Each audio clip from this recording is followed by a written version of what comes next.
अस्सलाम वालेकुम viewers and welcome back to my channel. अगर आपने मेरे चैनल को सब्सक्राइब नहीं किया तो प्लीज काइंडली सब्सक्राइब जरूर कीजिएगा। बेल नोटिफिकेशंस को प्रेस करना मत भूलिएगा। आज की वीडियो में हम बात करेंगे मिसकैरेज के बारे में। टाइप्स ऑफ मिसकैरेजेस किस किस तरह के होते हैं उसकी डिटेल में हम इस वीडियो में नहीं जाएंगे। इसमें हम बात करेंगे कि मिसकैरेज होता क्या है, इसके कितने % चांसेस होते हैं, इनके क्या क्या रिस्क फैक्टर्स होते हैं, किन वजूहात क्या क्या वजूहात होती हैं, क्या क्या इनके सिम्टम्स होते हैं, और एंड में मैं आपको जाके बताऊंगी कि जो बहुत सारे मिसकंसेप्शंस और गलत फहमियां हमारे यहाँ फैल रही होती हैं कि इस वजह से मिसकैरेज हो गया, हम उसकी भी बात करेंगे। सबसे पहले हम बात करेंगे मिसकैरेज होता क्या है। मिसकैरेज जो है it is the death of a foetus, यानी कि आपका जो बेबी है वो पैदा होने से पहले उसकी डेथ हो जाती है आपके यूट्रस के अंदर। यूजुअली ये वो फीटस होते हैं या वो बेबीज होते हैं जिनके अंदर यूजुअली हार्ट बीट नहीं प्रेजेंट होती। अर्ली प्रेगनेंसी में यानी कि 13 वीक्स के अंदर अंदर आपका मिसकैरेज होने के चांसेस हाई होते हैं, लेकिन मिसकैरेजेस 20 वीक्स तक भी हो सकते हैं। अगर आपको वेजाइनल ब्लीडिंग हो रही है और आपको ऐसा लगता है कि आपका जो है वो स्पॉन्टेनियस एबॉर्शन हो गया है यानी कि मिसकैरेज हो गया है, तो डॉक्टर्स एक ट्रांस वेजाइनल अल्ट्रासाउंड करते हैं जिसके थ्रू वो ये मालूम करने की कोशिश करते हैं कि बेबी का हार्ट बीट है या नहीं है। ये यूजुअली होता है 7 to 8 वीक्स के अंदर। अगर बेबी का हार्ट बीट मौजूद है तो 95% चांसेस होते हैं कि इवन दो आपको वेजाइनल ब्लीडिंग हो रही है उसके बावजूद आपकी प्रेगनेंसी एंड तक जाएगी। पहले 15 to 20% चांसेस होते थे कि प्रेगनेंसी जो है वो मिसकैरेज में एंड हो जाएगी। अब चांसेस 40 to 50% हो चुके हैं। इनकी बहुत सारी वजूहात है जो हम लेटर ऑन डिस्कस करेंगे अपनी वीडियो में। अगर आपकी पहली प्रेगनेंसी जो है वो मिसकैरेज में एंड हुई है तो 14% चांसेस होते हैं कि आपकी सेकेंड प्रेगनेंसी भी मिसकैरेज में एंड होगी। अगर आपकी सेकेंड प्रेगनेंसी मिसकैरेज में एंड होती है तो फिर 26% चांसेस होते हैं कि थर्ड प्रेगनेंसी मिसकैरेज में एंड होगी। चांसेस ऑफ मिसकैरेज जो होते हैं वो एज के साथ साथ ज्यादा इंक्रीज हो जाते हैं। अगर आपकी एज लेस देन 30 है यानी 30 साल से छोटे हैं आप, तो चांसेस ऑफ मिसकैरेज सिर्फ 10% होते हैं। लेकिन अगर आपकी एज जो है वो 40 या उससे अबव है तो चांसेस ऑफ मिसकैरेज जो है वो अप्रोक्सीमेटली 45% हो जाते हैं। कौन है at risk of having a miscarriage? वो लोग जिनकी प्रीवियस प्रेगनेंसीज मिसकैरेज में जा चुकी हैं, उनके चांसेस ज्यादा होते हैं नेक्स्ट मिसकैरेज के। प्लस वो लोग जिनको ओबेसिटी है, वो लोग जो बहुत ज्यादा कैफीन पीते हैं यानी कॉफी चाय वगैरह बहुत ज्यादा लेते हैं, जो स्मोकिंग करते हैं, जो अल्कोहल लेते हैं, जिनकी डाइट जो है वो बहुत ज्यादा अच्छी नहीं है। स्ट्रेस से कोई डायरेक्ट लिंक नहीं है, बट यस स्ट्रेस हार्मोन जो है वो भी आपका जो है चांसेस ऑफ मिसकैरेज को इंक्रीज कर देता है।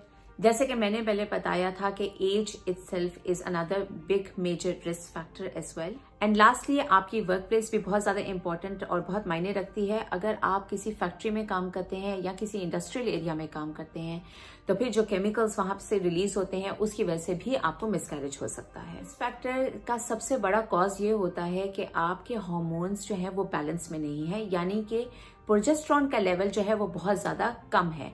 प्रोजेस्टेरॉन बहुत इंपॉर्टेंट होता है वायबल प्रेगनेंसी के लिए। सेकेंडली मिसकैरेज होता है एबनॉर्मल प्लेसेंटा की वजह से। ये प्लेसेंटा एक वो कनेक्शन होता है बेबी और मदर के दरमियान में जहां से ब्लड फ्लो जो होती है वो बेबी की तरफ जाती है। थर्ड जो है वो वीक सर्विक्स की वजह से, यानी कि आपका जो सर्विक्स है वो इतना ज्यादा वीक है कि वो बेबी को होल्ड नहीं कर पाएगा। जैसे जैसे आपकी एज ज्यादा होती जाएगी वैसे वैसे क्रोमोसोमल एबनॉर्मैलिटीज जो है वो इंक्रीज हो जाती हैं। तो एबनॉर्मल क्रोमोसोम की वजह से आपका नेचुरली बेबी जो है वो मिसकैरेज में रिजल्ट कर सकता है। डाइट अच्छी नहीं है और आप अंडरवेट हैं या आप ओबीस हैं तो उसकी वजह से भी मिसकैरेजेस के चांसेस जो है वो ज्यादा इंक्रीज हो जाते हैं। अगर आपको कोई अंडरलाइन डिजीज है उसकी वजह से भी मिसकैरेजेस के चांसेस इंक्रीज हो जाते हैं, जैसे कि डायबिटीज है, आपको रिकरेंट यूरिनरी इन्फेक्शंस हो रहे हैं, प्लस आपको जो है वो हाई ब्लड प्रेशर की बीमारी है, आप सफर करते हैं एक क्रोनिक इलनेस से जिसको कहते हैं लूपस, उसकी वजह से, प्लस इनकी जो मेडिकेशंस होती हैं उनकी वजह से भी आपके मिसकैरेजेस के चांसेस जो हैं वो इंक्रीज हो जाते हैं। अब हम बात करेंगे क्या सिम्टम्स होते हैं मिसकैरेज के। यूजुअली ऐसा होता है कि कभी कभी अर्ली प्रेगनेंसी यानी कि 7 to 8 वीक्स होती है प्रेगनेंसी के और आपको पता भी नहीं लगता कि आपका मिसकैरेज हो गया है, क्योंकि नॉर्मल आपको ऐसा लगता है जैसे आपके नॉर्मल जो है वो पीरियड्स आ रहे हैं। जो है वो पीरियड्स के सिम्टम्स होते हैं, यानी कि आपको लोअर बॉडी में क्रैम्प्स होना शुरू हो जाते हैं, लोअर बैक पेन होती है।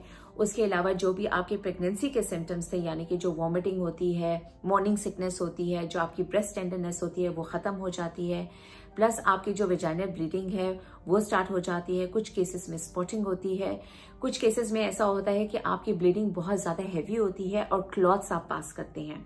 अब हम बात करेंगे जो बहुत सारे मिसकंसेप्शंस होते हैं मिसकैरेज को लेके। बहुत सारे लोग मुझसे ये सवाल भी पूछते हैं कि क्या सिर्फ स्ट्रेस की वजह से मिसकैरेज हो सकता है? तो द आंसर इज नो।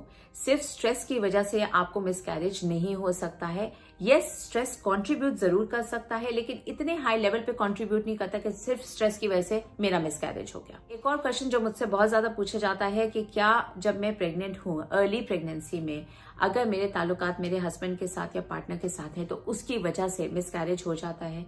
नहीं, ऐसा बिल्कुल नहीं है, ऐसा बिल्कुल नहीं होता। थर्डली, जो सारे कहते हैं कि आपने बस रेस्ट करना है और कोई एक्सरसाइज नहीं करनी है, this is another misconception. Please, light exercise is very very important. लोग योगा करते हैं, लोग पिलाटेस करते हैं। अपनी प्रेगनेंसी में जो है वॉक के लिए जाती थी और जिम भी जाती थी, तो it is a very big misconception कि आप एक्सरसाइज बिल्कुल ना करें और सिर्फ बिस्तर पे लेटे रहें। कुछ लोगों ने मुझसे ये सवाल किया है कि मिसकैरेज जो है, अगर मैं इंजेक्शंस लगवा लूं तो मेरा मिसकैरेज रुक जाएगा या चांसेस ऑफ मिसकैरेजेस कम हो जाएंगे? देखिए, ये एक प्रोजेस्टेरॉन का एक लेवल जो होता है वो हाई होना चाहिए, उसकी वजह से आपकी वायबल प्रेगनेंसी रहती है। प्रोजेस्टेरॉन का लेवल बहुत बहुत बहुत ज्यादा इंपॉर्टेंट है। इसके लिए बहुत सारे इंजेक्शंस भी दिए जाते हैं। इन इंजेक्शंस का कोई ऐसा साइड इफेक्ट नहीं है।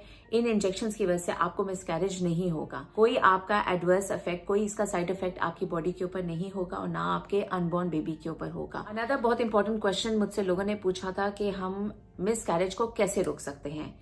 अनफॉर्चुनेटली मिसकैरेज को रोकने का कोई एक प्रॉपर नुस्खा या एक कोई प्रॉपर मेडिकेशन ऐसा कुछ नहीं है मौजूद, क्योंकि जैसे कि मैंने पहले कहा, बहुत सारी अर्ली प्रेगनेंसीज जो है वो मिसकैरेज में रिजल्ट कर जाती हैं। ये एक बस ऊपर की तरफ से जो है एक फिनोमिनॉन है जिसको आप चेंज नहीं कर सकते हैं। हाँ, जितनी भी मैंने आपको कॉजेज बताई हैं और जो रिस्क फैक्टर्स बताए हैं, उन चीजों का आप इलाज करवा सकते हैं। उनके लिए आप अपने डॉक्टर के पास जा सकते हैं। प्लीज अपना बहुत ज्यादा ख्याल रखिएगा, अपने पार्टनर का, अपने हस्बैंड का बहुत ज्यादा ख्याल रखिएगा। स्ट्रेस मत लीजिएगा। इंशाल्लाह you will receive a good news very quickly. Allah Hafiz.